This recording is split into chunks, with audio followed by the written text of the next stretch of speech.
1941 की रात भारत के महान नेता सुभाष चंद्र बोस यानी नेताजी ब्रिटिश निगरानी में थे, लेकिन उनके मन में चल रही थी एक असाधारण योजना।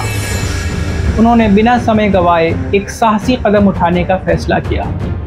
सुभाष चंद्र बोस ने अपनी पहचान छुपाने के लिए पठान का वेश धारण किया, पूरे लंबे कोट और काली टोपी में, ताकि कोई उन्हें पहचान न सके।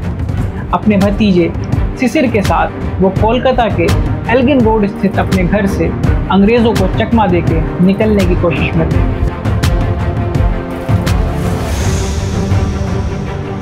दोस्तों, सुभाष चंद्र बोस जी का नाम सुनते ही हमारे दिल में हिम्मत और लीडरशिप की छवि उभरती है। उनकी जिंदगी की घटनाएं उनके अनोखे विचारों और साहसी फैसलों की कहानी कहती हैं। आज की इस वीडियो में मेरा मकसद है कि नेताजी के जीवन की इन घटनाओं को आपके साथ शेयर करके उससे क्या लीडरशिप लेसन हमें मिलता है वो आपको बताऊं और आपके साथ डिस्कस करूं। ये वीडियो बहुत ख़ास है। अपनी ज़िंदगी में अगर आप बड़े बदलाव लाना चाहते हैं तो इस वीडियो को एंड तक ज़रूर देखिएगा। दोस्तों, चलिए अब हम पहली घटना की बात करते हैं। साल 1920 में सुभाष चंद्र बोस ने इंडियन सिविल सर्विस ICS की परीक्षा में चौथा स्थान हासिल किया। ये परीक्षा पास करना एक बड़े शान की बात थी। इसे आप आज का IAS का एग्ज़ाम समझ सकते हैं। लेकिन सुभाष के मन में कुछ और ही चल रहा था। उन्हें ICS में शामिल होने के लिए 1921 में एक और फाइनल परीक्षा देनी थी। सुभाष को यकीन था कि वो ये परीक्षा आसानी से पास कर लेंगे, मगर उनके दिल में एक और ही आग जल रही थी, अपने देश की सेवा करने की आग। उन्होंने अपने बड़े भाई शरद चंद्र बोस को लिखा, इसे ध्यान से सुनिएगा। सुभाष लिखते हैं, मेरे जैसे व्यक्ति के लिए जो अलग सोच रखता है, सबसे आसान रास्ता हमेशा सबसे अच्छा नहीं होता। मुझे दुनिया की चमक दमक से ज्यादा अपने देश की सेवा का जुनून है। अप्रैल 1921 में उन्होंने एक साहसी फैसला लिया। उन्होंने तय किया कि वे इस अंतिम परीक्षा में नहीं बैठेंगे। उन्होंने अपने भाई को पत्र लिखा और अपने इस फैसले से परिवार को होने वाले दुख के लिए माफ़ी मांगी, चूँकि उनके पिताजी, उनकी माताजी सब यही चाहते थे कि वो उस एग्ज़ाम को पास करें। आज भी अगर आप देखिए तो हमारे घर वाले यही चाहते हैं कि हम एक सेटल्ड करियर की तरफ बढ़ें। लेकिन उनके इस फैसले ने उनके जीवन की एक नई दिशा की शुरुआत की। तो दोस्तों, हमें इससे लेसन मिलता है सेल्फ कॉन्फिडेंस एंड विजन का। सुभाष चंद्र बोस ने दिखाया कि वो एक सच्चा लीडर वही होता है जो अपने दिल की सुनता है। उनका कॉन्फिडेंस और देश के लिए उनका डेडिकेशन हमें सिखाता है कि अपनी राह खुद बनाएं और खुद पे भरोसा रखें। देखो, इस तरह सुभाष चंद्र बोस की कहानी से हमें ये प्रेरणा मिलती है कि हम भी अपने सपनों को पूरा करने की हिम्मत रखें। और हो सकता है कि उस समय में, जिस समय में आज हम हैं, हमारे सपने को उनके ज़माने में भी ये रहा होगा, उनके लिए भी एक फ़ैसला आसान नहीं रहा होगा। उनको भी अपने भाई को कन्विंस करने के लिए लेटर लिखना पड़ा कि मैं क्या सोच रहा हूँ। वो लगातार कोशिश करते रहे होंगे। वो खुद भी बार बार इस फैसले पर उन्होंने कई बार सोचा होगा। इसी तरह आज ही हमारे साथ हो सकता है कि जो हम सोच रहे हो अपने बारे में और आपके जो सपने हैं उसे समझने वाले लोग बहुत कम होंगे, ऐसा हो सकता है।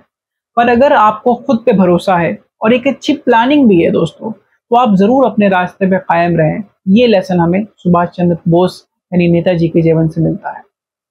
चलिए नेताजी के जीवन की एक और घटना की तरफ चलते हैं। सुभाष चंद्र बोस का लीडरशिप स्टाइल उनकी दूरदर्शिता यानी फोरसाइट और साहसी निर्णय लेने की क्षमता के लिए जाना जाता है।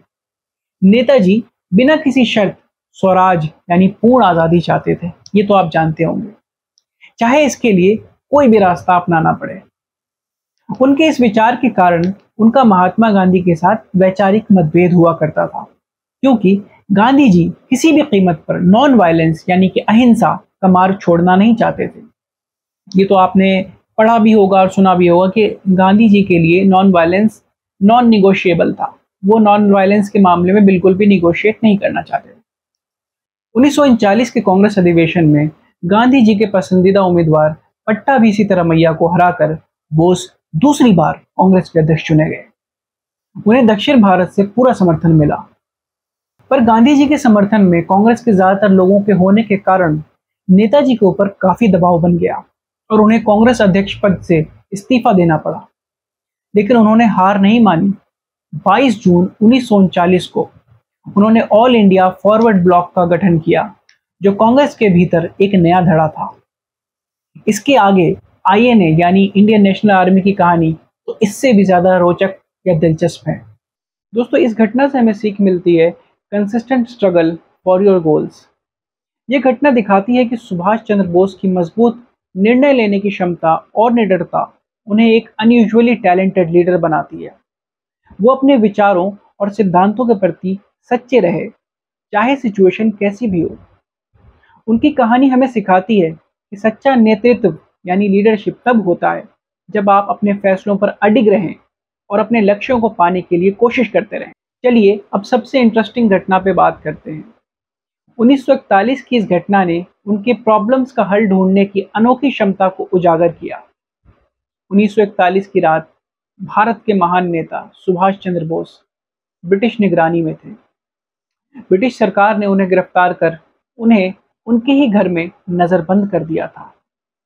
लेकिन इससे बाहर निकलने का बोस ने एक रास्ता सोच लिया था।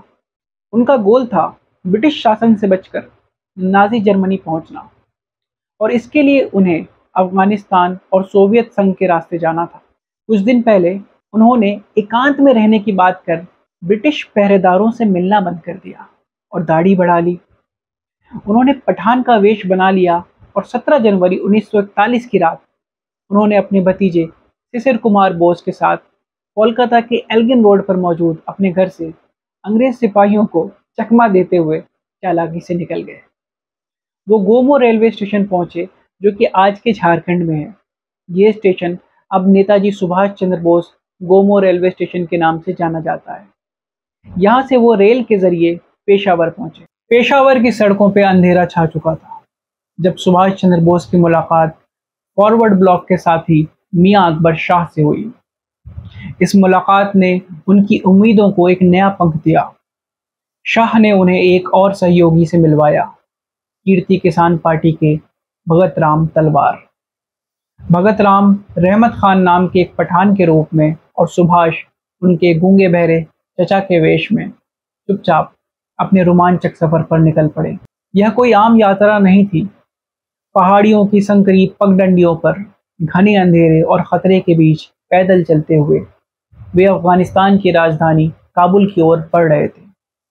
हर कदम पर खतरा था, लेकिन नेताजी के इरादे मजबूत थे।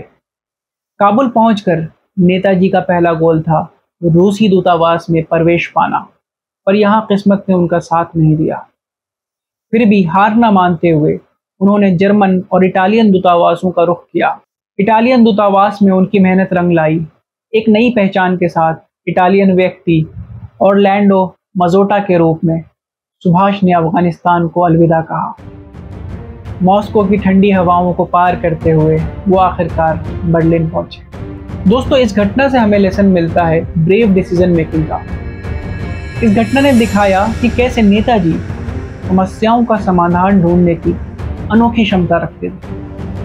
उन्होंने अपने लक्ष्य को पाने के लिए हर चुनौती का सामना किया और अपनी सोच से सफलता पाई। नेताजी की जिंदगी हमें सिखाती है कि जब आप अपने सपनों को साकार करना चाहते हो तो आपको साहसिक निर्णय यानी ब्रेव डिसीजन लेने पड़ेंगे और अनोखे तरीक़ों से प्रॉब्लम्स का सॉल्यूशन ढूंढने की ज़रूरत पड़ सकती है। तो दोस्तों, ये थी मेरी आज की वीडियो। मुझे उम्मीद है आपको ये वीडियो पसंद आई होगी। अगर आपको वीडियो अच्छी लगी है तो वीडियो को लाइक ज़रूर करें और दोस्तों के साथ शेयर करें और कमेंट्स में अपनी राय देना ना भूलें। दोस्तों, अगर आपको ये वीडियो अच्छी लगेगी तो ज़रूर मैं इसका अगला पार्ट भी जल्द ही बनाऊँगा।